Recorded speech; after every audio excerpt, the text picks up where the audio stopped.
the advice to Rāhula, which is also a very short sutta.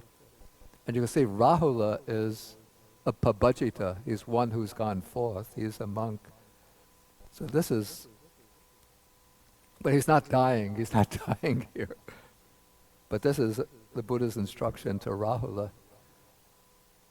And Rāhula was, as you probably all know, is the Buddha's biological son. So according to the traditional life of the Buddha, this much I think may be part of the legend rather than fact, but it said that on the very day that the Buddha decided to renounce the household life and become an ascetic, his wife Yasodhara gave birth to a baby boy, and when they had to decide on a name, the Buddha chose the name Rāhula because it said that the word Rāhula means a fetter, because it's already he was married, so the wife was one fetter. And now, when he's just about to launch out in his great escapade, his quest for freedom, a little boy is born, and that's sort of binding him down, another thing binding him down to the household life. So he says the appropriate name is Rāhula, a fetter. Okay, but after the Buddha reached enlightenment, when he came back to visit his native city of Kapilavatthu, at that time Rāhula was 7 years old, and so his mother points out the Buddha to him and says, "You see that ascetic? That is your father. Go ask him for your inheritance." And so Rāhula comes to the Buddha, 7-year-old boy, and says, "Please, Father, give me my inheritance." And then the Buddha thinks, if I were to give him, the family wealth, because he came from an aristocratic family, the gold and silver and properties, all of those things would just fade in time and perhaps even become a cause of bondage and unwholesome activity. Let me give him a truly world-transcending inheritance. And so then the Buddha turns to Sariputta and says, "Ordain the boy." And so at the age of 7, Rāhula becomes a novice monk. And then the Buddha gives 3 discourses, or at least there were 3 in the middle-length discourses, addressed to Rāhula. One of them apparently was given when Rāhula was just still a very young boy, and this is Sutta number 61, which is basically the theme is not to speak falsely, because perhaps Rāhula as a little boy, a mischievous boy, would maybe exaggerate things and speak falsely to others. So the basic theme is not to speak falsely, and before doing any deed of body, speech, and mind, to reflect on what one is doing and not do anything that's harmful to oneself, harmful to others. Okay, then when there's a discourse number 62, which was given when Rāhula, we could conjecture, according to the commentary, was now probably in his adolescence, 16, 17, 18 years old. I think the commentary says he was 18 years old. So as we could even say a young man coming from royal family, he would have had very physically, he might have been very handsome, strong. And so he was attached, or at least he had the disposition to attachment to this body and pride, what's called the kshatriya pride. And so the Buddha gave him advice on contemplating the body in terms of the elements and breaking the identification with the body. So that would have been appropriate to him. and then going on to give him instruction in mindfulness of breathing as a meditation object. And now we come to this discourse where the Buddha is going to give him the instruction that leads him to arahantship, to the final goal. And so the sutta starts when the Buddha is alone in meditation, and then he thinks, I don't like this word deliverance, but I prefer, it's vimukti, which is liberation. The states that ripen in liberation have ripened in Rāhula. Suppose I were to lead him on further to the destruction of the asavas, the destruction of the defilements. So what are these states that ripen in deliverance, ripen in liberation? So according to the commentary mentions the 5 spiritual faculties. That is faith, energy, mindfulness, concentration, and wisdom. So through the years, Rāhula must have been training himself based on the instruction that the Buddha gave in the earliest sutta on contemplating the body as being not self by way of the elements, through mindfulness of breathing. And in this way, he would have developed his practicing vigorously. He's developing energy, doing all of this with mindfulness, so he's strengthening his mindfulness. As his mindfulness strengthens, he develops samadhi, and then he's been contemplating the 3 characteristics: impermanence, dukkha, non-self, in the body and the other the other aggregates. Okay, so this is the commentarial explanation. But I found that there's another sutta that uses this expression, the states or factors that ripen in liberation. This is called the Meghiya Sutta, which occurs in the Udana as sutta number, wow, I didn't write it down. It's 30, yeah, I think it's sutta number 31 in the Udana. And it also occurs in the Anguttara Nikaya, the numerical discourses, Book of Nines. I think it's sutta number 2 in the Book of Nines. So here the Buddha mentions 5 things. He says there are these 5 things that ripen in liberation. When the mind is not yet ripened for liberation, these are the 5 things that ripen in liberation. So the 5 things he mentions there, the first is good friendship, associating with good, worthy friends, spiritual friends. Then the second is sila, that is observing proper moral discipline or moral conduct. Then comes having the chance to listen to uplifting Dhamma talks, talks that open the mind and inspire the mind.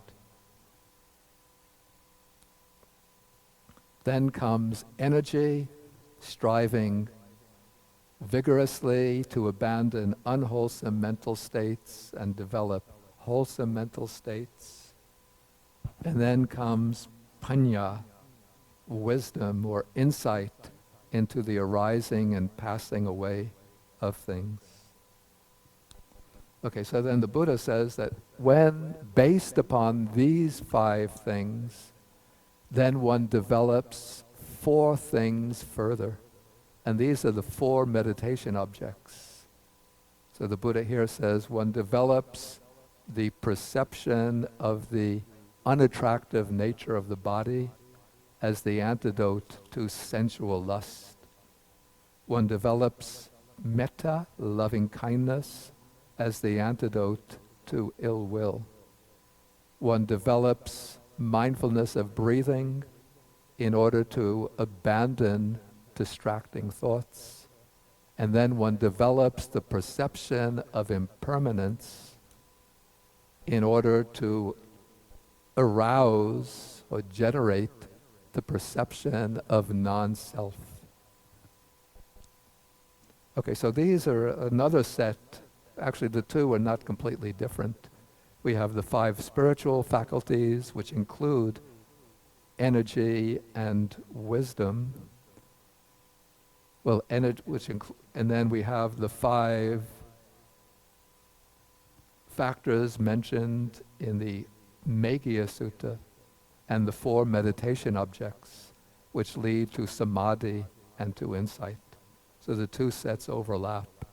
So Rāhula must have been developing these factors over the years, and now they're all mature. His mind is right at that point. Just, all the accumulations or all of the contributing factors have been accumulated. He just needs a discourse from the Buddha to trigger off the final realization. And so now the Buddha calls him, and they want to go off to have a private talk. And then it said, on that occasion, many thousands of deities followed the Buddha, thinking, today the Blessed One will lead the Venerable Rāhula to the destruction of the asavas. And according to the commentary, these deities had previously, in a past life, had been companions of Rāhula when Rāhula made his first determination, in the future I want to become the personal son of a Buddha. Then those thousands of his friends were present. Well, having thousands of friends seems an exaggeration. But that's what the commentary says. And so they were present and they rejoiced in his aspiration. And then through their own merits, they had been reborn in the celestial realms. And now they must have been able to know what is taking place in the human realm and realize that Rāhula is about to achieve the final realization. And so they all gather to hear this discourse. Okay, so then the Buddha gives Rāhula a discourse basically on the 3 characteristics applied to the 6 sense bases. So the I, and we've gone over this before and we'll come to it again, so I'm not going, and the time is very limited, so I'm not going to explain the principles in detail, but we have the eye, ear, nose, etc., are all impermanent, dukkha, and non-self. And then the Buddha goes through the 6 sense objects, the 6 types of consciousness, 6 types of contact, 6 types of feeling. So you see, this is reproducing the same content that we found in the Discourse to Anathapindika. And so all of them are impermanent, dukkha, non-self. And then in paragraph, what's given here is 428, the Buddha also brings in, since the eye, ear, nose, tongue, body, as well as their objects are material objects, so that represents the form aggregate. Now, and then the Buddha has spoken about consciousness as well, but, well, here he brings in the mental factors that arise through contact associated with feeling. He says, is anything comprised within the feeling, perception, mental formations, and consciousness that arise with mind contact as condition, is that permanent or impermanent? Then he goes through the 3 characteristics. Okay, so now in those paragraphs, the Buddha is giving, we call the basic groundwork or material for the development of insight wisdom, seeing all the factors of experience as impermanent, unsatisfactory, and non-self. Then comes the consequence of that insight. Seeing thus, the noble disciple becomes disenchanted with the I forms, I consciousness, and so on. So we have here disenchantment, a kind of inner disillusionment with them and turning away from them. Then he becomes disenchanted with all of these other groups of objects. Then there, in my edition, the paragraph was missing. Somehow it dropped out. I don't know which edition you have, but let's see if it's there. It should go, when he becomes disenchanted, then he becomes dispassionate. When he becomes dispassionate, his mind is liberated. And when his mind is liberated, then there comes the knowledge. It's liberated, and he understands birth is finished, the holy life has been lived, what had to be done has been done, now there is no more coming back to this. You have that in your edition? Okay, so mine is an older edition. Okay, so that is what the Blessed One said, and then the text continues that the Venerable Rāhula was satisfied and he rejoiced in the Buddha's words. And while the discourse was being spoken, then through not clinging, you see, the end of upadana, the Venerable Rāhula's mind was liberated from the asavas, from the taints. And in those many thousands of deities, there arose the spotless, immaculate vision of the Dhamma. All that is subject to arising is subject to cessation. Okay, that formula means that these deities, they didn't become, with regard to Rāhula, the mind liberated from the asavas, that means he achieved arahantship, the final stage of the path. But in the case of these many thousands of deities, they gain the direct insight realization of the Dhamma, which means they don't at this point, they don't become arahats, but they become either stream enterers, once returners, maybe in some cases non-returners, the lower three stages. Okay, that's a pretty quick run through the Rāhula Sutta. Okay, I think we have to go up for the meal now, but we'll come back and then we can take up any further questions or comments, points for discussion. Let's do it a little, since you have to walk down, 12:30, we'll be back here. Okay, so let us end with the sharing of the merits. Okay, I'll just recite the verses. By now you should have memorized them. Okay, so we share the merit with the thousands of devas and the bhutas, the yakshas, the dragon spirits. Akasata chabumata deva naga mahitika punyantang anumoditva chirang rakantu desanang. Oh, I'm sorry. It should be, speaking about memorization, it should be chirang rakantu sasanang. Akasata chabumata deva naga mahidika punyantang anumoditva chirang rakantu desanang. Akasata chabumata deva naga mahidika punyantang anumoditva chirang rakantu mang parang etavatacham hehi sampadang punya sampadang sabbe devanumodantu sabba sampati siddhya etavatacham hehi sampadang punya sampadang sabbe bhutanumodantu sabba sampati siddhya etavatacham hehi sampadang punya sampadang Sabbe satanu modantu. Sabba sampati siddhya. Bhavagupadaya avici hetato. Etantare satakayupapanna. Rupya rupicha. Asanya sanyino. Dukkha pamuchantu. Pusantu nibutin.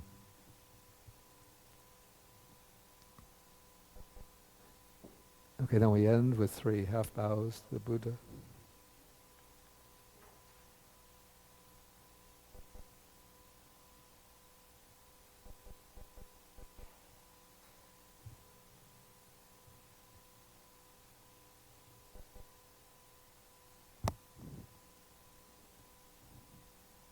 Okay, 1,